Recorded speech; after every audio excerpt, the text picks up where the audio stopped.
Hello, friend. Welcome to this week's episode of the Remarkable People podcast. This week, we're going to talk to a man who started out and had nothing in regards to a capital investment company. And one conversation turned into $2.2 billion in transactions later. We're going to learn from this man about the importance of your life balance, how you can have huge wealth but your family life can suffer. How you can have a great family life, but you can struggle each week to pay the bills. And we are going to talk openly and transparently with this gentleman about the failures and the successes in his life that brought him to where he is not only incredibly wealthy financially, but he is wealthy in his relationship with God and at home with his family. He talks about how he was in the lows, how he's in the highs, and we kind of formulate and reverse engineer a recipe for success for us all to at least have a catalyst to start from. So at this time, get your favorite beverage, get a pen and paper, unless you're driving, and let's listen to our remarkable friend, Jeremy Hill, as he shares his life story, and we can all not just hear what he was able to achieve and overcome in life, but we can apply it to our lives and have similar successes too. So get ready for this remarkable episode right now. The Remarkable People Podcast. Check it out.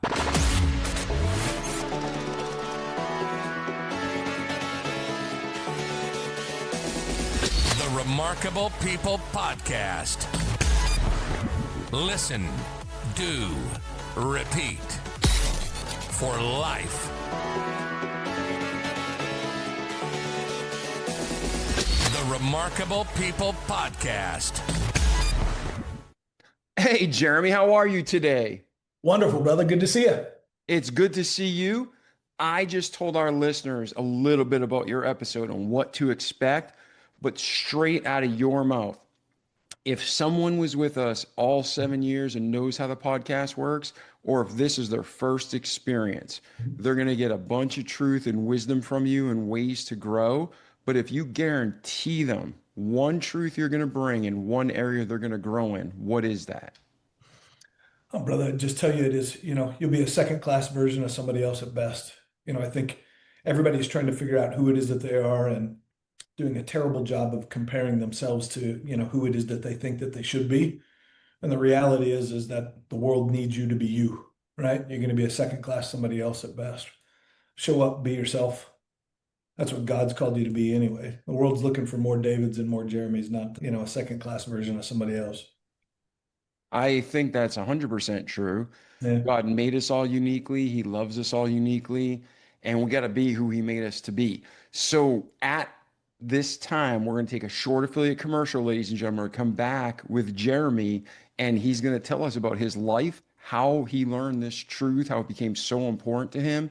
And we're going to break down his successes and achievements and reverse engineer him so we can't just be excited for him, but we can learn and do it ourselves as well. See you in 60 seconds. Ho, ho, ho. I don't know when you're watching this commercial, but Christmas is coming. And with Christmas, you want to get people gifts they love.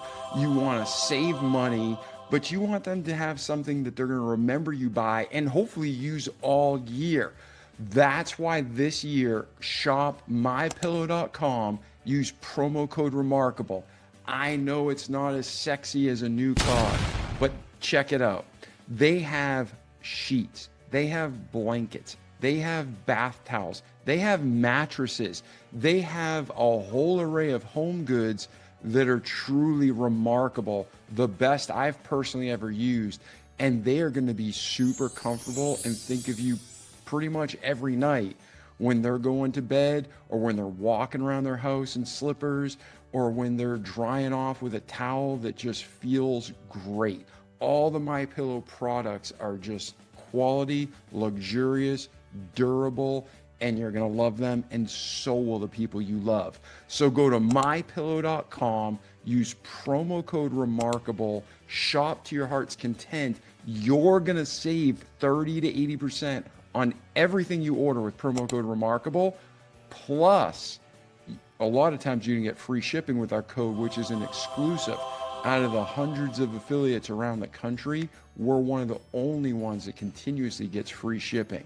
So I'm David Pasqualone. I support this ad. I want you to have a great Christmas, and I want you to look good with the gifts you give. So go to mypillow.com/remarkable, shop to your heart's content for those you love. And if for some crazy reason they don't love their gift, My Pillow knows that Christmas gifts are in the end of December. They give you all the way through till March 1st to return, no questions asked. So that's it. Thank you for listening. We love you. Enjoy the podcast, Remarkable People Podcast, and have a great and Merry Christmas. It's all about Christ, but while you're giving gifts, let's give a gift your friends and family are going to love year-round at mypillow.com.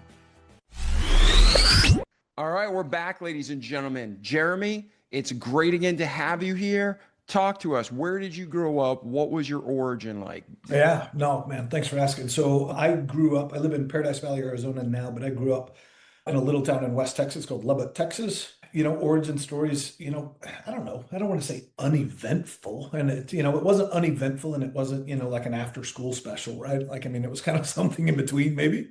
Grew up, born, parents married young, divorced young. Let's see, they divorced when I was 2. I met my dad when I was 12. He died when I was 20. So grew up chilling with a single mom, and we moved all over as a kid. So I went to first grade here and second grade there and third grade here and that kind of a thing. Mom was in the insurance business, and so we moved around a ton. She decided it is that she wanted to go back to law school. And so when I was 11, 12 years old in sixth grade, she went back to law school. I lived with my grandparents, sixth, seventh, and eighth grade. She went to law school, came back out of law school, got married. We moved to Seattle. And so again, just with the move and the move and the move. And so what you hated as a kid about always being the new kid at school, right? You're always the new kid, getting introduced to class. Okay, now we got student A, whatever it is, the new kid at class. The stuff it is that you hate as a kid, you don't realize it is kind of formative and strength building as an adult, right? You're easy to transition and change and move and grow and meet new people and do those kinds of things. And so again, a lot of the things it is that man, I don't want to be the new kid again or start a new school or do this or move into a new place and do all the stuff it is that you did. I think like a lot of things, those things that you think is a burden later you recognize as a blessing in areas of your life. And so that was a lot of me growing up. So And do you have any brothers or sisters, or were you the only child? no, I was the only child. And then my mom got remarried anyways, about 35 years ago. I was going into my freshman year of high school. She got remarried. They've been married a long time and they have 2 children. So I'm just turned 50 a few months ago. And my mom's got 2 kids by her second marriage. It is that I guess are my half brothers or whatever. They are 30 and 29 or 31 and 30 right there. Not much of a relationship with them. Like I was already grown and out of the house and in college when they were born, right? So it's almost, mom's had like 2 big chapters of her life and, one had me in it and one had me, still in it, but definitely not a part of their kind of, growing up and that kind of thing. Yeah. And then I grew up without my dad, and Yeah. I met him once when I was 12, but then I didn't talk to him until I was in my 20s.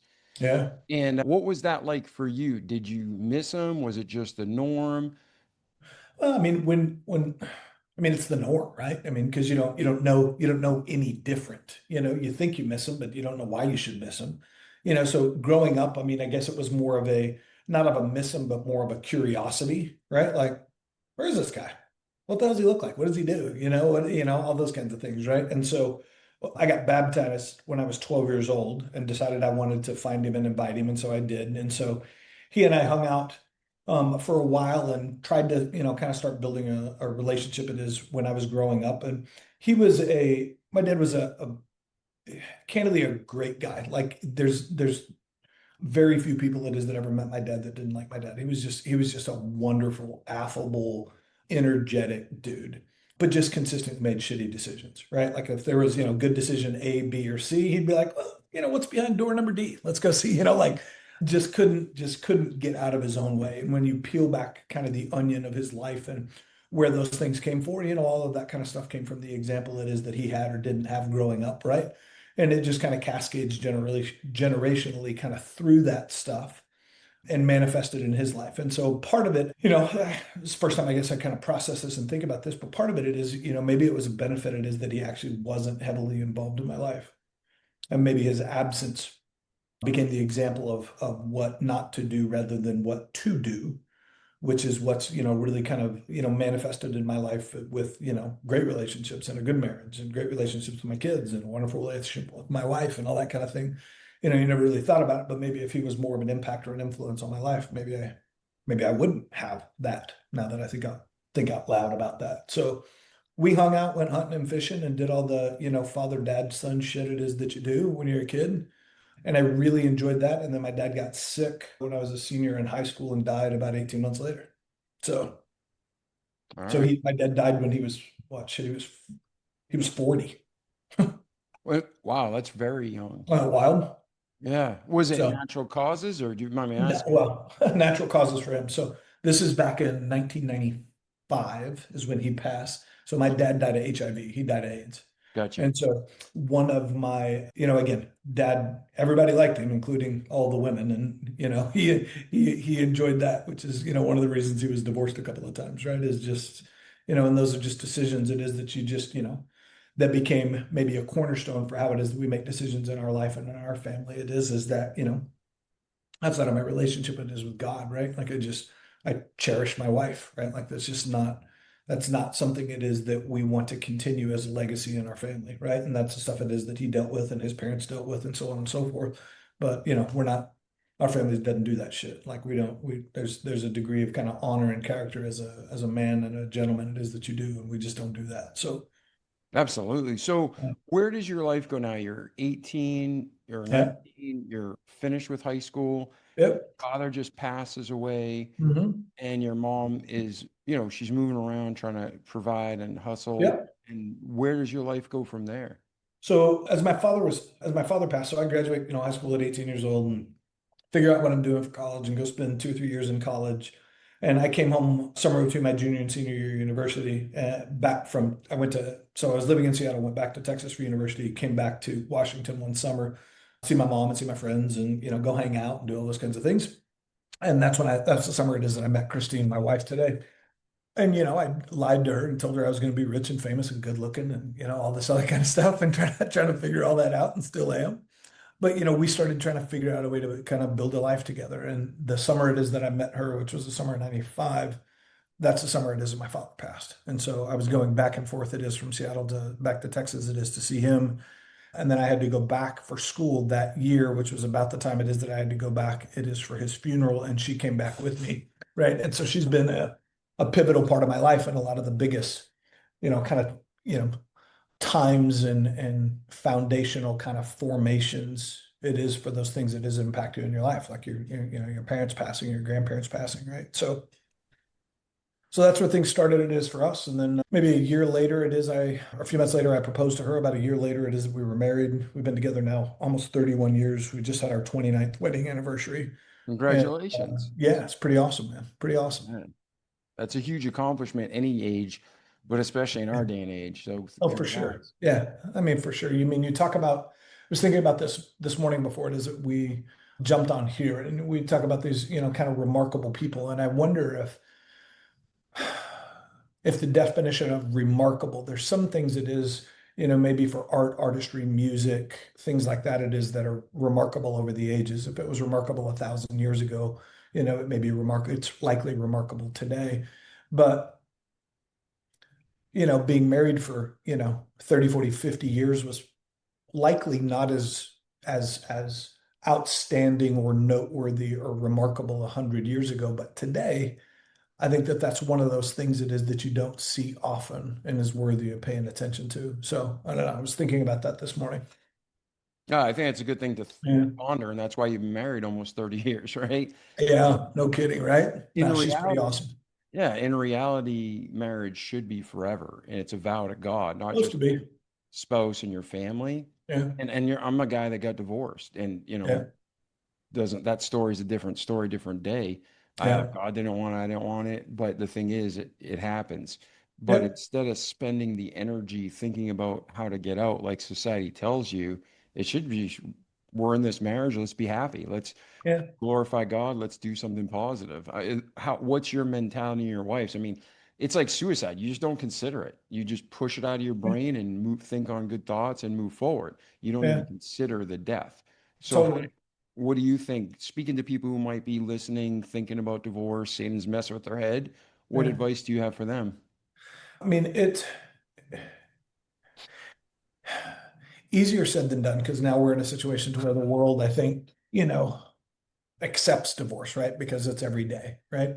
You're taking two imperfect people, a man and a woman that couldn't be more different. I mean, it's like, taking a cat and a dog, locking them in your powder bath and being like, okay, you guys get along, I'll be back tomorrow, right? I mean, it's just the way it is that you think, back, behave, act, feel, deal with emotions, deal with stress, deal with everything. It is so different. And then you want these people it is to kind of get along and play nice and all those other kinds of things. I think the biggest thing it is that's really helped us, I think, when we were young, it was the stubbornness of, we got married. My wife was 20, I was 21, right? And she was 20 by like 2 days, right? Like, I mean, we were babies, right? So I just turned 50 years old.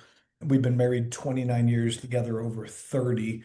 I mean, so there is more of our life together than not together, right? And we've kind of grown up and changed and done all those kinds of things, you know, a front row seat to each other kind of evolving. I think early on, it was primarily stubbornness for us, is that even when we were very much in love and very much in frustration and hate, it was we didn't want our parents to be right. We didn't want, our friends to be right. It was that kind of a thing of, I may want to kill you right now, but I'm I want to kill you less than I want my parents to go. I told you so, right? It was right. So was it for the right reasons? Hell no. It was because we were young and dumb and stubborn and broken, all those kinds of things. I think the big things for us early that we ultimately had to kind of overcome and realize, and that was really more so of just kind of a maturity thing, is that we needed to realize that if I was irritating my wife or she was irritating me or whatever it was two things. Number one, I didn't wake up today and go, you know what, I have this meeting and this meeting and this meeting, and then I need to figure out a way to piss Christine off today and make her irritated. So, she won't want to have sex tonight and won't, talk to me or return my text. I got to fit that in somewhere between 2 and 3, right? Like nobody does that, right? You're not waking up to do that, right? And so I needed to realize it is that for her, when she's irritating me, she's not doing that on purpose. There's something else that is going on, right? Like either I'm not listening to her, or she's got outside stresses with her parents, or she just woke up and wasn't feeling good that day, or whatever it is. And you're just a little less at ease that day. And those points of stress cause you to react different, which cause her to do something that I may take offense to that I really shouldn't do, right? But when you're young or you've only been married a year or two and you're still kind of trying to figure each other out, you don't have that level of maturity to go, hey, David, chill, dude, relax. Right. So your wife's being snippy for whatever reason, take a back seat. Okay. So yeah, she said this, but what else is going on? Right. Like you just don't do that. That just took time and maturity and just kind of the evolution of our marriage it is to get there. So I think that that was one. I think the other thing ultimately it is to get to is that we really had to get back to the fact it is that our faith in God was at the center of our marriage, right? And then we needed to look through that as a lens for how it is that we were making decisions as a family, as a couple, how it is that I was hopefully stepping up it is to lead as a father and as a husband it is, right? Like my wife feels safe and secure in me when she knows it is that I'm listening to God and going it is in prayer and asking it is for his guidance, right? Like if she knows it is that I'm under his guidance, she feels comfortable being under my guidance. When I'm maybe not as connected there, not as thoughtful there, not as prayerful there, not as humble there, then she feels a little less maybe safe in the decisions it is that we're making as a family and how it is that we should go forward. So we found it is that as we came together more just in our spiritual life and had a little bit more faith there, like the minute it is that we got that kind of focused, it was amazing how all the other little dominoes kind of fell in place. All of the other little insecurities about one another or each other or ourselves kind of fell away. And when all that kind of stuff fell away, we got like really, really close. Like it's just wild. So I think a lot of that was just, experience and time and maturity with us as individuals and working together. And then even more importantly than that, making sure it is that we had that kind of foundation, right? For how it is that we were going to look at things, look at each other, build our family, build our marriage, that kind of thing. Yeah, that's fantastic. And even though you have a good marriage and it's growing, Yeah. there's no, like you said, with two humans, there's always some form of, Oh, dude. yeah. So Of course. it's how you handle the, I don't know if the term's conflict, but it's how you handle the situation. Yeah. Yeah, not just not getting in it because that's Yeah. I mean, impossible. you're going to have conflict, right? You're going to have disagreement on how it is that you make decisions, disagreement on where you think it is that you should spend money and that kind of thing.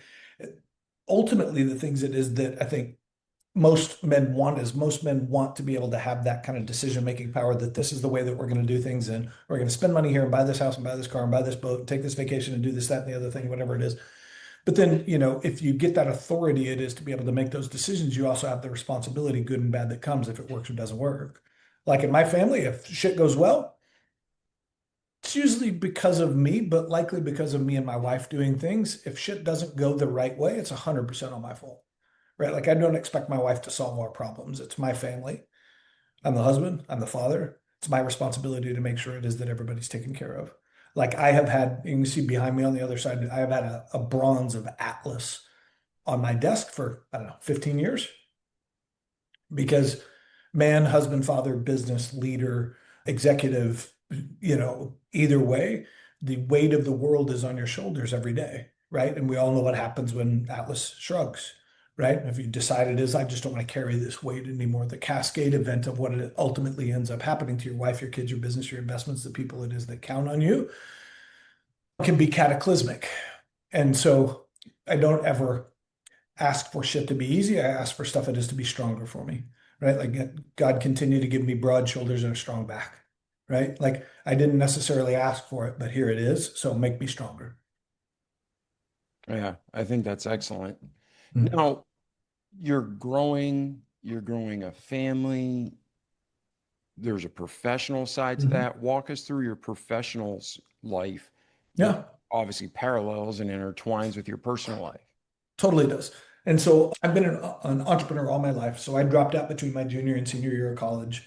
That just was our story. It wasn't planned, wasn't anything. I'm the only person in my family that doesn't have at least one or two degrees.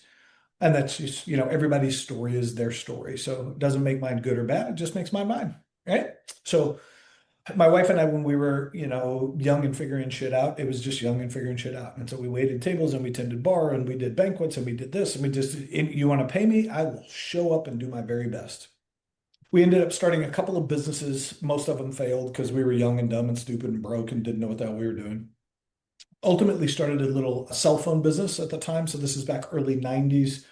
So in Seattle, Seattle was the genesis. It used to be McCaw Cellular, which ultimately became AT&T Wireless.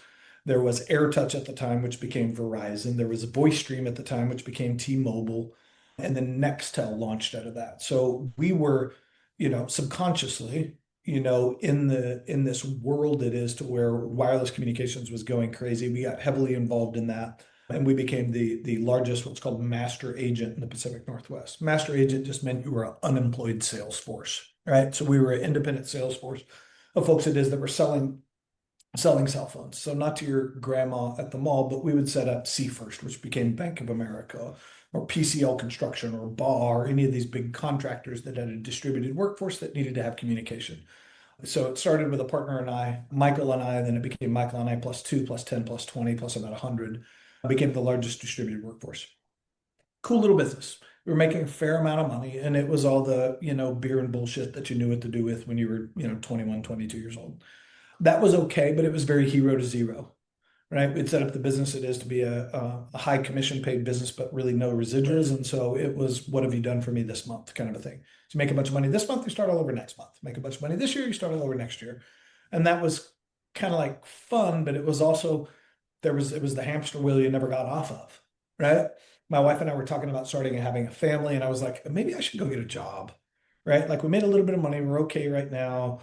Maybe I should get a job. Like we need like health insurance. That'd be cool. I need maybe to wear a coat and tie to work. I love dressing. Maybe I should get like one of those little badges on my belt, that you buzz in the door and stuff. Like I should be one of those responsible dad husband guys. So I tried that. I had, I think, 12 jobs in about 2.5 years and realized I'm kind of a shitty employee. And not a shitty employee, I'm a great employee. Like I come early, I stay late, I work hard, I put up numbers. I like that kind of thing. What I'm not good at is the intercompany bullshit politics, pretending like somebody's smart when they're not because they have a different title than I am. I'm really, really bad at that. And so again, went through probably a dozen jobs in 3 years and just decided it is that, I needed to do something for myself. So we started, flipping houses and started getting involved in real estate. I liked that, got my real estate license, started working with builders and developers, did that for maybe 6, 9 months, made a decent amount of money, but got bored with that. And not bored with that, like bored of the business, but bored of, in the state of Washington, there was 30,000 realtors and now there's 30,001. And everybody's smarter than the other guy. And I was like, I don't want to do that. So I started looking at, like taking the idea of spinning the beach ball, right? Let's see the different colors of this business. And I was like meeting with a builder developer one time, and he's telling me about this new project it is that they had going. And I was like, okay, this is awesome. Tell me about, David, tell me about your deal. And he's like, well, we're building these townhomes over here, and here's what's going on, and so on and so forth, and just asking questions, getting to know him. And he said, but I think it is that we're going to ultimately list that project with, Mary, whoever it was. I was like, great, Mary will do a good job for you. I wasn't really interested in listing your business, And the guy stops and he's like, well, what are you here for? And I was like, we know a bunch of the same people in the game. I've heard, your name a number of times. Just wanted to meet you and shake your hand and learn about you and your business. And the minute it is that happened, the guy's like whole demeanor changed. Because now I'm not there trying to hustle a listing. We're just friends. And so he starts telling me about how he started the business and his wife's in the business and his son was in the business and this kind of thing. Okay, awesome. And for some reason I asked, I was like, Jeff, so how do you where does the money come for this? Like, how do you finance this stuff? And he goes, oh, well, this project's going to cost us whatever it was at the time, $4 million. And he goes, we've got $1 million or two of our own money and $1 million, whatever it is, 1.5 million of it is for something for the bank and this, that, and the other thing. But he was like 500 or 600 grand short. And I said, so where does like that other money come from? And he goes, well, we have guys in the community, it is, that like to support us, so on and so forth. And so we'll end up, getting 100 grand from this guy and 50 grand from this guy and $500,000 from this guy and blah, blah, blah, blah, blah. And I was like, oh, okay. Well, do you want help with that? And he's like, maybe. Do you think you can help? And I was like, I don't know. I mean, I know a bunch of people. Why don't you tell me about the deal, show me some of the numbers and this kind of thing. Let me make some calls and see what I can do. And so made some calls in 5, 6 weeks, I raised a guy like 500,000 or 600,000 bucks. Didn't charge him anything. Didn't even know you're supposed to. I'm just helping out my buddy. Right? Cool. That was fun. So maybe 2, 3 weeks later, I get a call from another developer named Dan. And Dan goes, hey, Jeremy, I was talking to Jeff the other day. He said you helped him out on this project for this, that, and the other thing. I got a couple things that is going on. Do you want to come take a look? Sure. So go sit down with Dan. We're looking through his deal, blah, blah, blah. Kind of same thing. Needed 600,000 or 700,000 bucks to finish this thing up. And he's like, do you think you can help? And I was like, yeah, I mean, I don't know. I think so. But, I mean, show me some of the stuff. Give me, kind of resume what you built before. Show me some numbers on this deal. How much money do you need? And let me see what I can do. Okay, great. He's like, so what do you charge, by the way? Well, up until now, like nothing. I was like, oh, realtors charge like 3%. I was like, we charge 3%.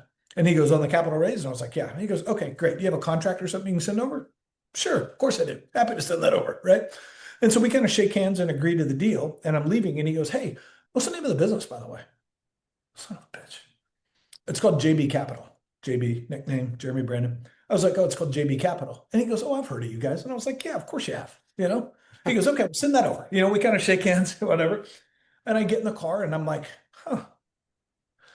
jump on the phone, call my attorney. I'm like, hey, John, I think I started a business. And he's like, okay, tell me about it. And so I kind of tell him, here's the deal, so on and so forth. And he goes, dude, do you have any idea what you're doing? And I'm like, kind of, but I need a contract today. And oh, by the way, can you go incorporate a business in Washington State today, and it's got to be called JB Capital because that's what I fucking told this guy, right? Like that's how the business started. But that was 20, almost 24 years ago, and like $2.2 billion in transactions now. And so this is kind of one of those beautiful, happy accidents that you don't plan, but it's just, you just kind of keep taking one step down the path. You just take one more step tomorrow, and one more step tomorrow, and one more step tomorrow. And kind of like Matthew McConaughey's book, Green Lights, to where he's just like, I just kind of just started following these green lights to see where things went, and here's where we ended up. And this is kind of like that. Yeah, I actually read that book. A Mhm. good friend of mine, Barry Lintner, gave me that book. Yeah. And I am never been a fan of Matthew McConaughey. I just didn't know how to take him. I didn't know, is he total BS or is he All real? right. And after I read that book, even if he's total BS, that's a solid book. Like there's a lot of good Yeah. wisdom. It is. It's, I don't know how you don't like Matthew McConaughey. He's cool, but Well, I mean, nobody's he's perfect. I'm not judging. Nobody's perfect, but but yeah, no, I really, I'm with you on the fact that's probably one of the books that I've given out the most. It's just, again, you assume it is that everything is authentic, and I hope that it is, but regardless, it is a good effort in storytelling and leadership and just kind of life lessons on kind of following those green lights in your life. I really enjoyed that book. yeah, no, I did too. And I think he has an audiobook version where he actually reads it himself. So Yeah, that's super cool because he's got that iconic voice and he's repeating totally. the story. Totally. And Yeah. I And wasn't so trying to talk bad about the guy. I was just being no, real. no, no, no, not at all. Not at Yeah. all. There's But a guy. I've read the book and got the audio book. And I like the audio book because, he's got that, all right, all right, all right. He's got that, Yeah. that whatever when he reads the story. And then sometimes on the audio book, especially if the author is reading the audio book, I really like it because there's little sidebars here and there to where it is that they, go off script a little bit and give a little bit more personality to the story. It's just, yeah, it's great. Really good. Yeah, I think that's a fantastic book. I think so. Now you're talking to a gentleman Mhm. and the opportunity pops up. And I agree with everything you did, and it makes total sense. But one of the sayings in life that I hate, and I think it's negative to humanity and entrepreneurship, is fake it until you make it. Yeah. But with your story, you weren't faking it. You were just opportunity, that green Yeah. light just hit, and you were seizing opportunity. So for our listeners, I want to make sure you understand Jeremy did it. He didn't Yeah. fake it. He actually could do it. He wasn't lying because fake it till you make Yeah. it means lie to get the job. Yeah. That's really what it means, right?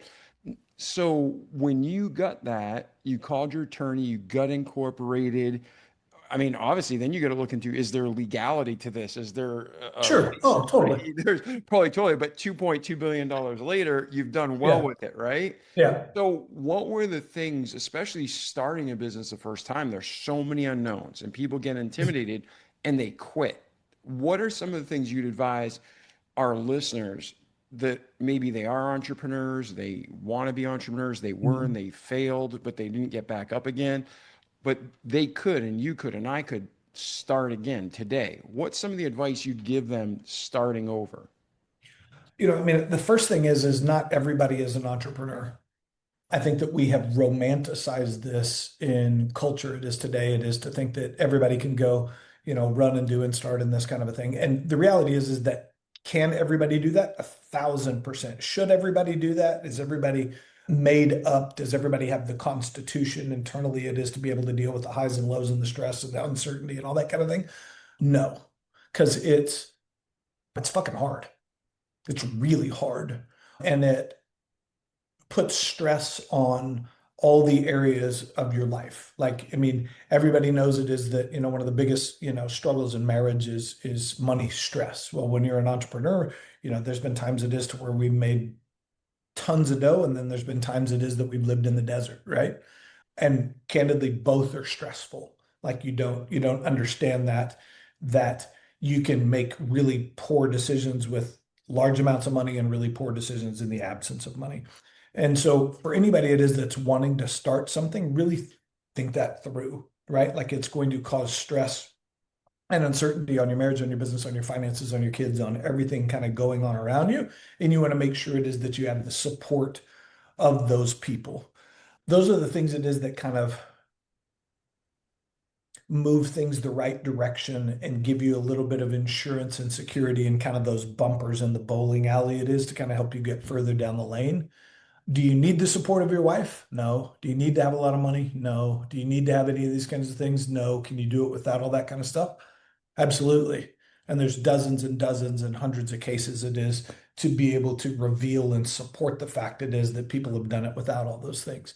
What that takes is just what your t-shirt says, David. It takes a remarkable person. It takes somebody it is that is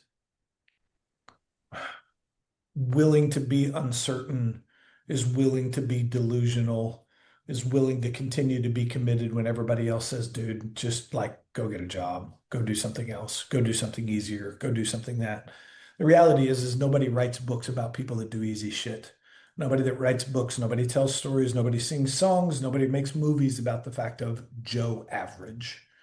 Like I remember this guy years ago that he's just like, hey, have you ever heard of David Shorstein? And I was like, no. And he goes, you know why? Because he never fucking did anything. And I was like, dude, right? You know why we talk about Elon Musk or why we talk about Jamie Dimon or we talk about, all these people, right? Is because they've done something remarkable. They have continued on when everybody thought that they were crazy. They've continued to build, they've continued to grow, they've continued to struggle, they've continued to sacrifice, right? And it's up to you what it is that sacrifice is. That sacrifice just may be money or time or stress or health or all these kinds of things. But when the sacrifice comes to character, what are you going to do? If the sacrifice comes to the fact of, hey, I'm so committed to my business that I'm willing to give up my wife and kids, what are you going to do? And that's different for everybody because we see those things as well.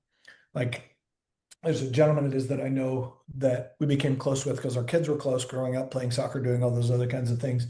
And he's not a billionaire, but probably worth $500 million.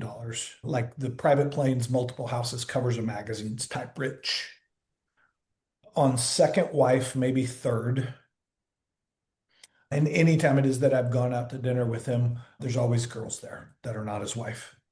And would I like to have $500 million balance sheet? Yeah. Am I willing to pay that price like he did in order to do that? No. Is that somebody that I want to spend time with? It is from a character standpoint. Is there anything about him it is that I want to emulate, follow, or otherwise outside of his balance sheet? No. And so you've got to look at those things and buffet it a little bit. Is that I really like this about this guy, but I'm not taking marriage advice from him. Or I really like this guy's marriage or so on and so forth, but I'm going to take maybe some balance sheet advice here. I think the things it is that we do so much now is we put people on pedestals that may or may not deserve it. Like, I mean, there's one of the things it is that I've talked about that I've become a firm believer on is that there is nothing on this earth that is that God has created for somebody else that he hasn't created for you and me. Right? Like we see these things and say, so and so can do that. Well, but that's because he's so and so, or that's because they're so and so, right? There's nothing it is that God put here. It is for other people to accomplish a life. It is that they can live, a success that they can have, a marriage it is that they can have that's not made. It is for David and Jeremy. Right. And so when you realize that, then it just becomes a part of, okay, well, how can I chisel away at this journey of life it is that God has put me on to make sure it is that I can earn that for me, if that's what I want. Right. So Yeah, I think once again, you're spot on. The Bible says a false balance is abomination to the Lord, but a just yeah, weight is his delight. totally. And to me, the way I read the Bible, the way I experience life, the most important thing is having your relationship with God, period. Yeah. Your personal relationship with God. And then you have your family and your Hmm. friends and your loved ones. And what's Yeah. Jesus say? Love God with all thy heart, love thy neighbor as thyself, love others. Yeah. And, someone just the other day, we were talking and, they said, Elon Musk, like you said, Mhm. one of the richest men that's ever lived, but you don't want advice from him on relationships, right? No, no. Not at all. And you don't want somebody who has a great family, but they're, struggling every day Yeah. necessarily. So you definitely want to have that balance, and that's what we should all be striving for. So we started off talking about, how God made us a certain Mhm. way for a certain reason, and it's to Yeah. glorify him. But when we do, that's when we have the most joy and peace and fulfillment. Yeah. So between your birth and today, Jeremy, on your journey, let's finish that up. But let's Okay. also start talking about the point where you like, who am I, and how you became the man God wants you to be, or you're on Mm. your way to still becoming. Dude, is it too early for whiskey? Like, wow. I'll take a Um, cigar. I'm not a big drinker, but I'll take cigar. all right. Well, I can have a cigar. That's fine. I think as with every man, you're a work in progress. And some people are willing to put in the work and some people aren't. You can tell by the fruits of the family and how the kids show up and how the relationship with the wife is and what the bank account looks like and what your health and fitness looks like for the men it is who are not willing to stand up and take that challenge. I have had periods of time in my life to where it is that I was a decent father, but not a very good husband. I've had times it is to where my priorities were out of whack, that you're spending too much time chasing and working and traveling and just hustling as much as you can, and you justify it that you're doing all these things and oh, I'm working so hard for my wife and kids. And that's easy to say. The reality of that kind of shows up in how your relationship is. I can say that I'm working hard and working 60, 70, 80 hours a week and I'm traveling, 10 days a month because I'm, trying to make a difference and trying to set my family up and try to do those kinds of things. But if I don't show up to a soccer game or read my kid a bedtime story or, throw the ball with them in the backyard, if I'm not taking my wife to dinner, if I'm not telling her that she's important, if I'm not, loving her and those kinds of things, it's kind of bullshit, you know? And probably 3 or 4 or 5 years ago, I finally got that recipe right. And so the last probably 4 years, and I'm now think about this, I'm 50 and we've been married almost 30 years. And so that means for 25 or 26 years, I was in the figuring shit out mode. And so what I would hope and endeavor it is that anybody listening to this doesn't take 25 years to figure shit out. And so the last 4 or 5 years, I've like my dad game is pretty badass. My husband game is pretty badass. My work game is really good and getting better. My health and fitness is pretty badass. But it took me a long time to get into the consistency of those things it is to really feel like it is that I deserved the success and the money and the health and the relationship with my wife and the relationships with like my kids that I have. Like I don't know anybody who has a marriage like my wife and I, like nobody. I don't know anybody that has kids like us or that has the family dynamic it is that we do. Like I honestly, I've never, and I got a lot of friends and met a lot of people. I don't know anybody that holds a candle to us. So, but it took a long time figuring that shit out, man. So, what is the recipe that you'd refer and recommend to men and women listening? Where did you find that sweet spot? And I know everybody's life's different, but Yeah. overall, that foundational balance. Yeah, I mean, we found the sweet spot because maybe 4 years ago, after 25, 26 years of being together, it is, my wife and I talked about getting divorced. Which is like one of those things, when you see somebody it is that's in perfect health and they go to the gym 4 days a week, 5 days a week, and they're in shape and they watch all their macros and they do all this other kind of stuff. And David's, God, dude, he's just fucking ripped. Just love David. And they're like, what do you mean David had a heart attack? What? What? Right? It was kind of like that for us, is that we went through this period to where it was just a kind of a culmination of stress and shit all at the same time and not communicating the way it is that we should and not being honest with ourselves and honest with each other that all culminated into a period of time and just, you know, a match struck and shit blew up. And our kids were involved and we were involved and nobody was cheating on anybody or anything like that. Nobody's got a fucking cocaine habit or a gambling habit or anything. It was just life shit. It was just life shit. And but what it caused is it is like a magnifying glass on everything for how you think, how you spend time, how you love, how you make money, where you spend your money, how you're building up, loving on, edifying your children, doing the same thing it is for your wife, where you're sharing time, where you're sharing feeling, like all these kinds of things it is.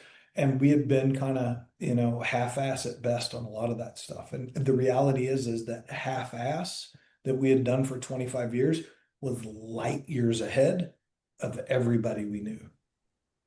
And so now that we've kind of figured that stuff out, even above and beyond that kind of stuff, like nobody holds a candle to our family. It's not even close. So what were some of the things you did to change though?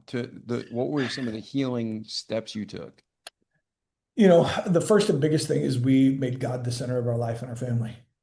We were going to church, but we'd go to church, this Sunday and then next Sunday, and then we wouldn't go to church for 6 months because kids were busy and they had soccer, and I was up too late drinking the night before. And then we went out to dinner, and I was just tired and I wanted to sleep in.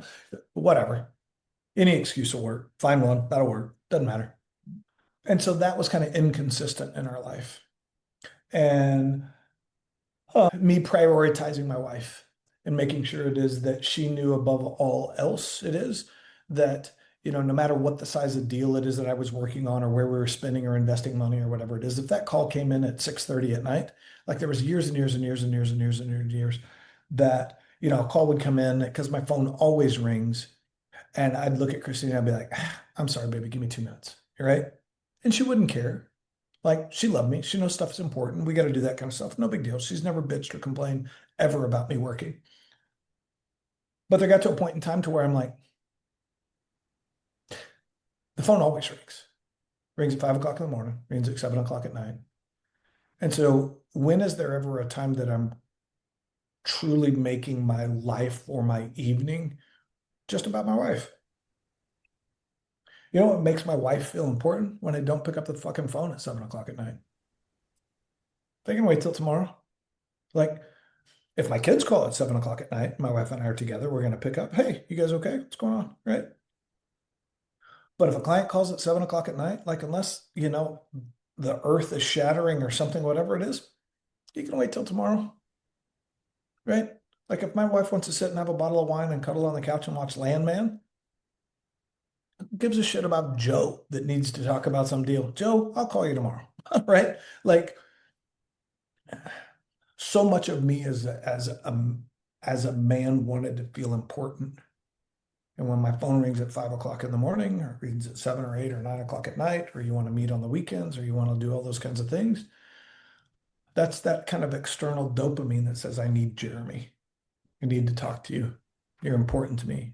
You can help me solve this issue, so on and so forth. That makes me feel good. But the cost of that little dopamine hit for, God, I'm important, somebody needs me, was at the expense of saying that person needing Jeremy is more important than me needing Jeremy. So we got the church figured out. I got that stuff figured out with my kids. And then with my wife, sorry. And then I got the stuff figured out with my kids on the fact I've always been, I feel like, a really good dad. But there is a difference between loving and leading your children. And I feel like every dad loves their kids, but not every dad leads their kids. And if I am loving on my children and telling them how great they are, and you can do it, you can be anything it is that you want. And yes, we're going to support you for soccer or baseball or travel or school or whatever it is that you want to do. That's loving my kids. But if I'm not leading my children through how it is that my faith is, what my relationship with her mother is, how it is that I'm showing up and setting the example as a father, and then how it is that I'm coaching and mentoring them through harder decisions in their life when it comes to money or sex or relationships or their faith or where they're spending time in school, who they're spending time with as friends, how they're making those bigger decisions in their life. If I'm not leading them through that, I can love them all I want, but if I'm not leading them, then I'm doing a shitty job as a father, and that's not what God wants me to do. And so as we started being consistent there with prioritizing our faith, and consistent there and how it is that I was loving on and prioritizing my wife, and then how we became more consistent in the fact that is that how I was loving and leading my children, all of that stuff began to compound. And in all of those things, the consistency is the key, because it's just, if you're going to go to the gym once a month and think you're going to get in shape and lose weight, don't even bother. Right? Like, there's kind of not a point, because you're going to go to the gym once a month. All you're going to do is be sore, fat, and uncomfortable. Right? Like, why would you do that? Just don't go. Either go 2 or 3 or 4 days a week, or don't fucking go. Going to the gym once a week is an effort in futility. Prioritizing my wife 1 day a week. Why? You're half-assing it. Don't bother. Makes you feel good, but you're actually not getting any further. Going to church once a week, praying once a week, but then being out of alignment the rest of the days of the week. What are you doing it for? You're kind of making yourself feel good. And so as we got consistent in all those areas, that kind of culmination of consistency compounded and just became awesome. And now it's become this kind of force of gravity for us as a family over time. It is that the effects are just astounding. Like it really has become incredible. Yeah. And how do you set those priorities? Because I know there's an illustration with the stones. You put the big rocks in first, and I Yeah. agree with that. But when you look at your priorities, I mean, what's the order, the hierarchy? Yeah. I mean, so the big rocks thing, like I talk to my kids about that all the time. And I don't know how many times they've seen, us go through and talk about that exercise. And now they I know, Dad, big rocks. I know, big rocks. Right. So how do we set those priorities? I think that that's probably different for every family. So, we're an entrepreneurial family, right? Like, so my eldest son now works in the family business and is working with us. Ultimately, I want my daughter and my younger son to do the same thing. But, the priorities for us is we always like our family chat, text thread is called Hill Mafia, right? Because it's the five of us, right? Versus the world and how it is that we make decisions. And so whether it's church or dinner or spending money or investing or holidays or travel or vacation or family or otherwise it is, we want to make sure that everything it is that we do together as a family serves the five of us. Right. And then ultimately when my kids get married, it'll serve the six of us, or the seven of us, or the eight of us. And how it is that that begins to kind of compound.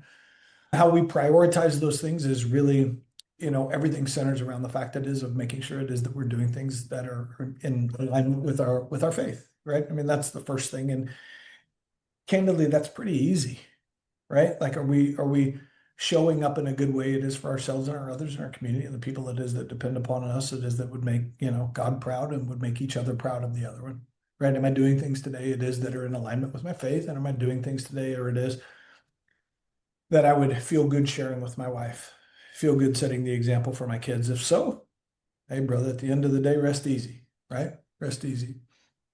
Some of that stuff too comes down to we have kind of family meetings pretty regularly. Like when there's shit going on and somebody's out of alignment, like we're like, hey, let's get together Sunday after church and after brunch, let's sit down and wrap on a couple things. We got some things to hash out. We'll try to have a family, board meeting like once every 3 or 4 or 5 months. It is that says, hey, let's not forget, here's what it is that we're trying to do this year. Here's where it is that we're at. Here's some things it is that we need to change. Let's gather input. Some of that stuff is for my younger son really to just kind of expose him to thinking, right? Like I'm not expecting my younger son it is to, necessarily come up with an idea it is that's going to be, catalytic it is to accelerating our efforts.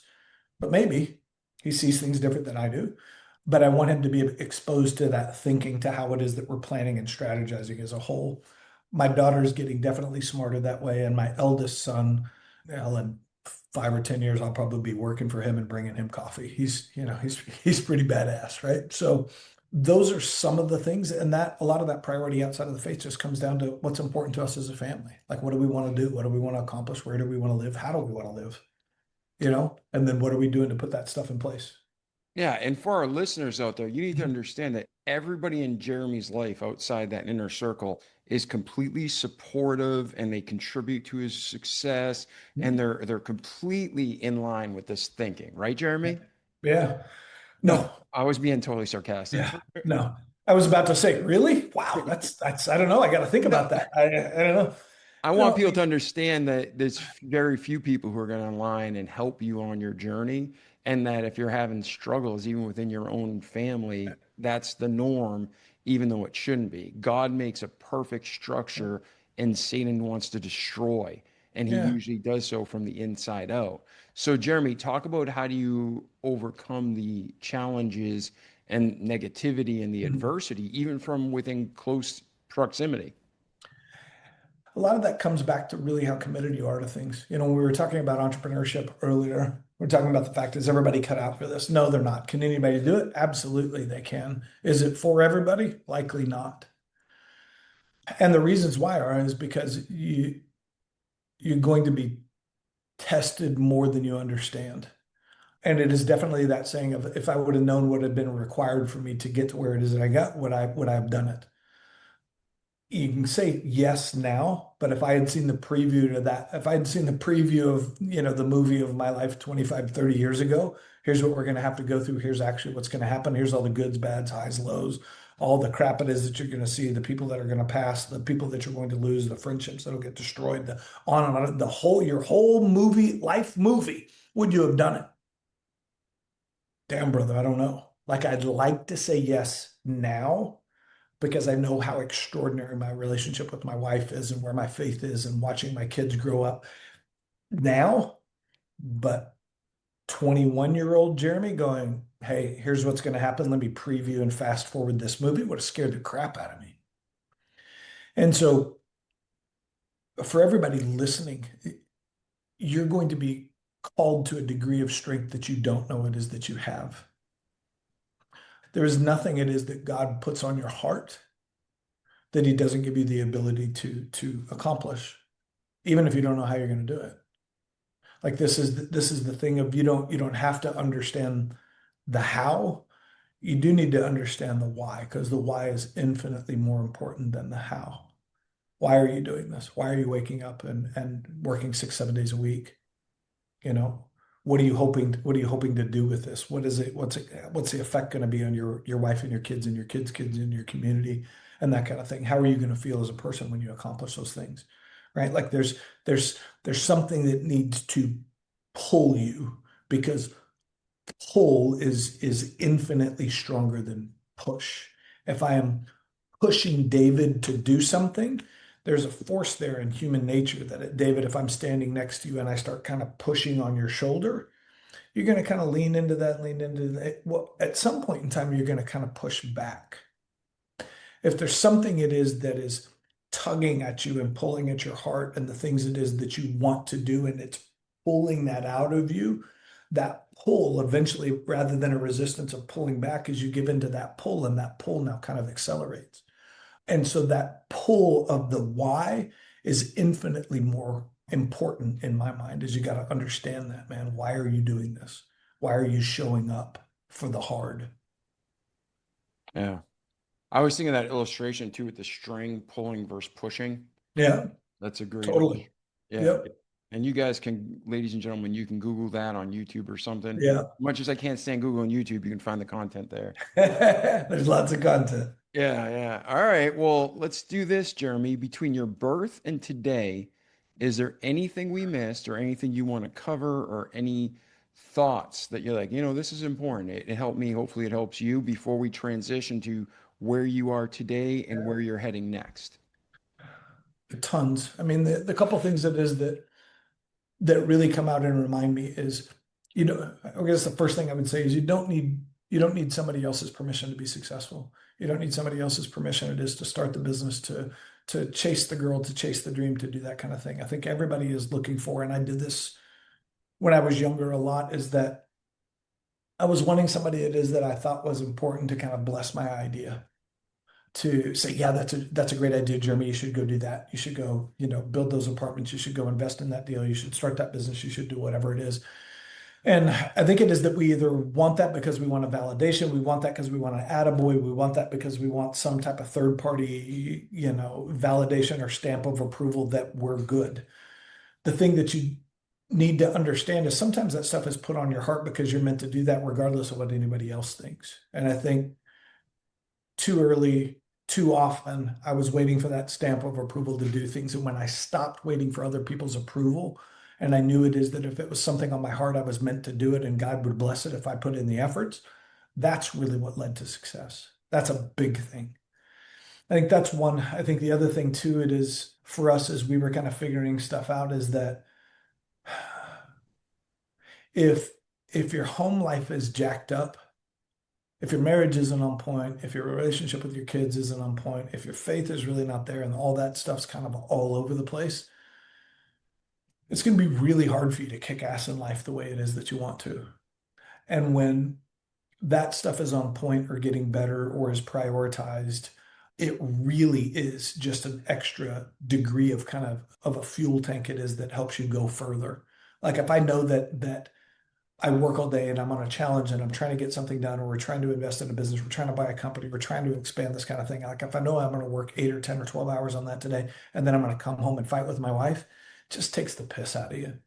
But if I know it is that my relationship with my wife and my kids and my home is good, my faith is good, and then when I come home, my wife's going to have something ready for me to eat and give me a big kiss and hug and ask me about the day, and that she's going to be that soft landing place for me, then it makes it easier for me to get up and kind of swing the bat again tomorrow.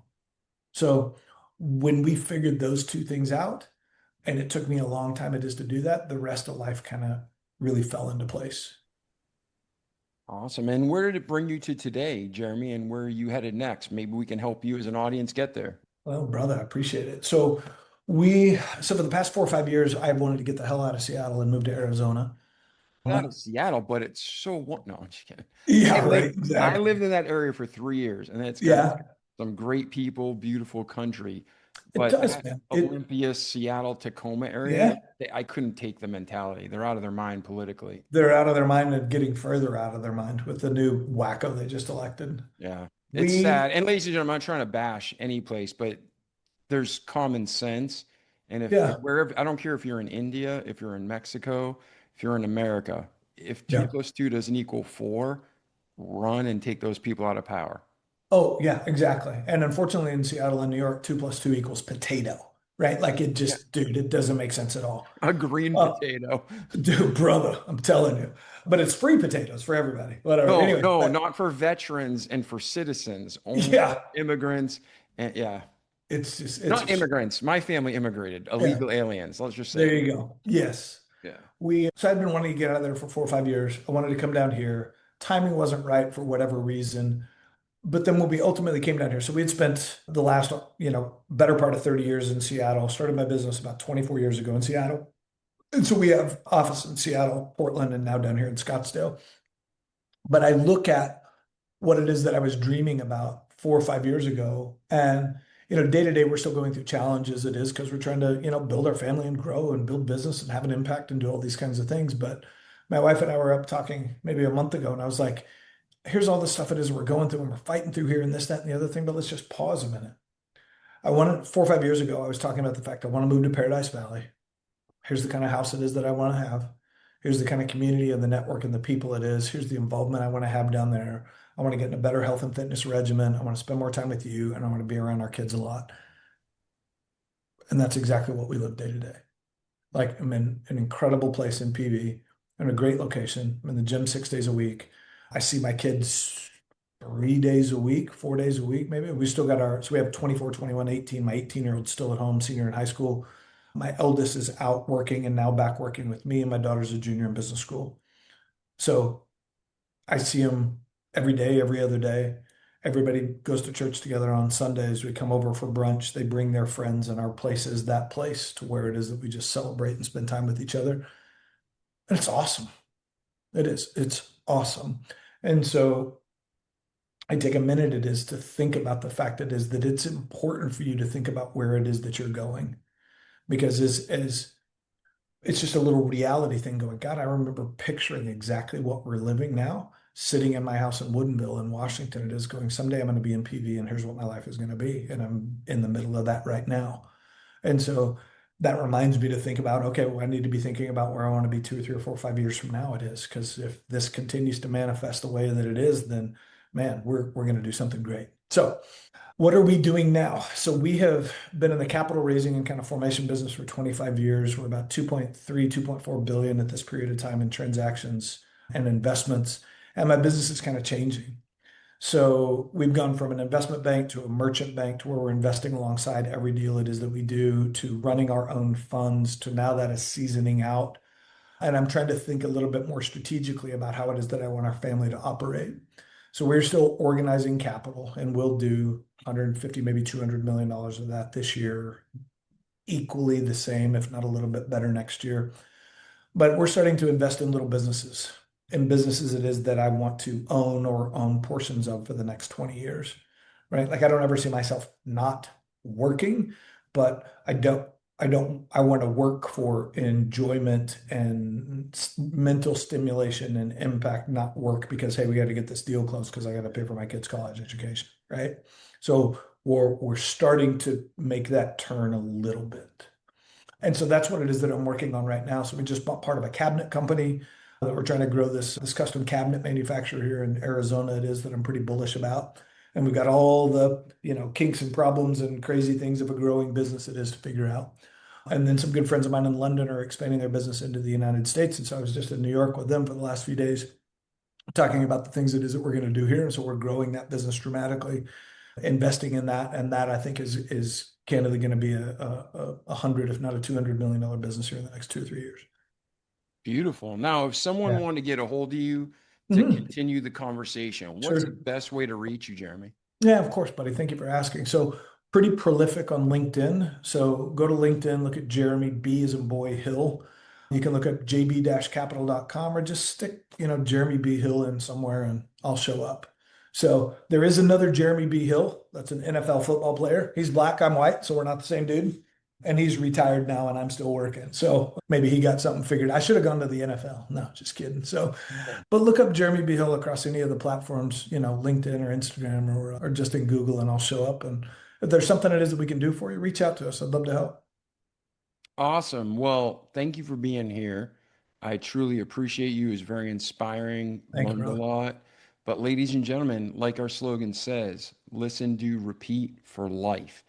Don't just listen to this great information and wisdom Jeremy shared with us today. We need to do it. We need to repeat it, be consistent so we can have a great life in this world, but most importantly, like Jeremy discussed, in eternity to come. So I'm David Pasqualone. This is our remarkable friend, Jeremy. Jeremy, thank you again for being here. I enjoyed it, brother. Thank you so much. Oh, you're welcome and thank you. Ladies and gentlemen, we love you and we'll see you in the next episode. Don't forget to share this with your family and friends, not so we become even more famous, but so we help more people for God's glory. We love you and we'll see you soon. Ciao. Ladies and gentlemen, I sincerely hope this show has inspired you. The whole purpose of the Remarkable People podcast is to inspire you, to motivate you into action, to help you have an even better life, to overcome things you've not yet been able to overcome, or to grow to the next level that you never thought possible. And all of this, not just to benefit you in this world, but to have you come to a relationship with God where it grows every day stronger, and not just this world is blessed, but your eternity is blessed. And we sincerely want to do just that and to glorify God. And we hope with this episode, we accomplish that. If we did, please let me know. It's great to be encouraged and to spread the word to our remarkable guests that it helped in your life.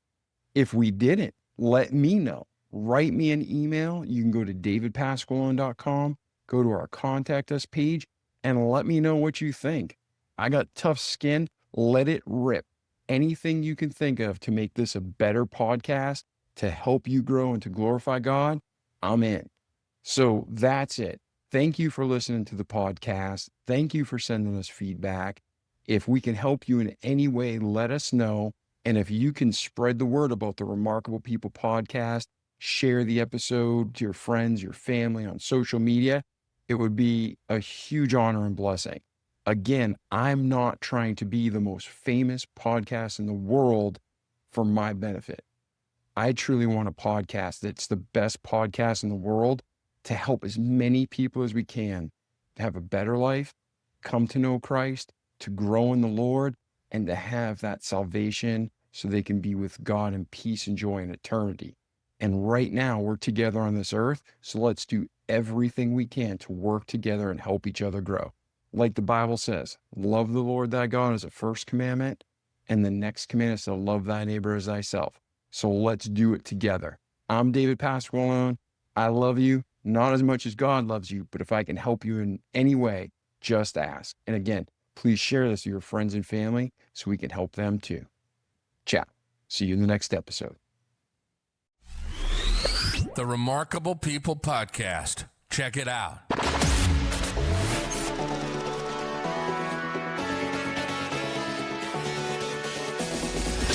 Remarkable People Podcast. Listen, do, repeat for life.